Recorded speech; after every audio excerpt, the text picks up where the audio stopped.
What's going on, everybody, and welcome back to the Diaz Traveling Show. Leo here, and we are moving on to episode number 17, where we stopped off in Montenegro.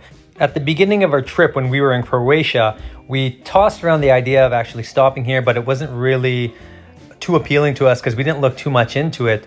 But I'm glad that we did, because there is actually quite a lot to see and do here. Mind you, much of it is outdoors, so you really need to make sure that the weather is actually cooperating with you, because if not, you're going to be stuck inside. And there isn't a whole lot to do, like with regards to museums and whatnot. Most of the things that we saw were along the coast or in the mountains, and let me tell you, it is absolutely stunning the way that the mountains kind of nestle into the background, and right there you have the water. It was just so fantastic to see and such a beautiful place to visit.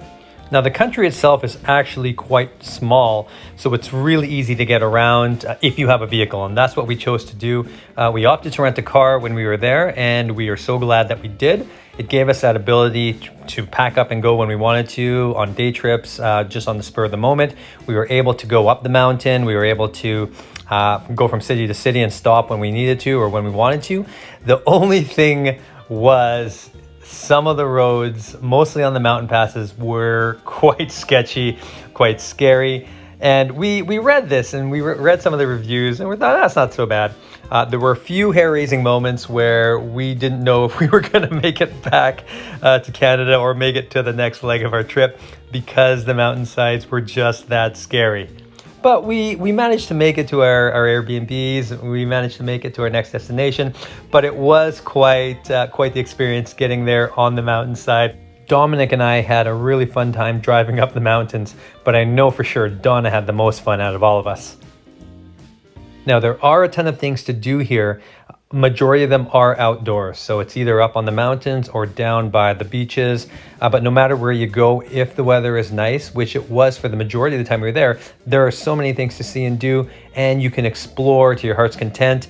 We managed to make the most of our days by checking out, like I said, either the mountains or the water. As long as the sun was shining or it was pretty sunny, we always found something to do, something to keep us busy. It was really awesome too. Every cafe that we went to had a playground, so you could have the parents having their coffees or their drinks, and the kids could be off playing, so it was actually quite cool. There was a lot that did remind us of Croatia. The waters, the old towns were actually very similar, but super cool. I'm such a sucker for old towns, so we did manage to get to one of them. There was a pretty steep hike that we walked up to the top, and you could see just how beautiful it actually was there, with the mountains and the waters just waiting at the foot, and it was just beautiful. And like Croatia, as well as a lot of the other places that we've been to, you could tell that it wasn't even close to capacity in terms of the crowds they get for tourism. Traveling during off-peak season, as well as during a pandemic, there weren't that many people at the places that we stopped. Now, we heard quite a few wealthy people stop off in Montenegro. Clearly, that's why we were there. But if you take a look at the port in one of the places that we were at, yachts there were millions, like if not tens of millions of dollars. And some of the housing, some of the places to live were just so expensive. We were walking down one of these little areas where it's very posh and has a lot of shops. They were selling these clothes in the windows, and one of the shirts, or it was a hoodie, and it was selling for like almost €1,000, and it was a Bart Simpson hoodie. So clearly we bought it. So that wraps up our trip in Montenegro. It was, to say the least, definitely worth it.